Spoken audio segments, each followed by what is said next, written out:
Hello बच्चों, तो चलिए इस प्रश्न को पढ़ते हैं। बिंदु 1, 2, 3 की क्रमशः x, y, z अक्ष से न्यूनतम दूरी है। विकल्प ए 1, 2, 3, विकल्प बी वर्गमूल 5 वर्गमूल 13 वर्गमूल 10, विकल्प सी वर्गमूल 10 वर्गमूल 13 वर्गमूल 5 और विकल्प डी वर्गमूल 13 वर्गमूल 10 वर्गमूल 5। तो यहाँ पर देखो, एक बिंदु की हमें x, y और z अक्ष से न्यूनतम दूरी बतानी है। तो प्रश्न में आगे बढ़ने से पहले इस प्रश्न से संबंधित जो मुख्य अवधारणा है उसकी हम चर्चा कर लेते हैं। तो देखो, मुख्य अवधारणा देखो, x अक्ष से न्यूनतम दूरी क्या होती है। x अक्ष से न्यूनतम दूरी, x अक्ष से न्यूनतम दूरी बराबर में होती है वर्गमूल y square plus z square के। ठीक है।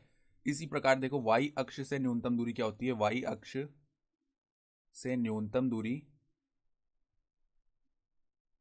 बराबर में क्या होती है वर्गमूल एक्स स्क्वायर प्लस में जेड स्क्वायर। इसी प्रकार देखो, z अक्ष से जो न्यूनतम दूरी होती है, z अक्ष से न्यूनतम दूरी ये क्या होती है वर्गमूल में एक्स स्क्वायर प्लस में वाई स्क्वायर। तो अब देखो, हमारे पास में बिंदु दिया हुआ है, यानी एक्स वाई जेड के मान हम लिख सकते हैं। एक्स बराबर 1 है, वाई बराबर में 2 है और जेड बराबर में 3 है।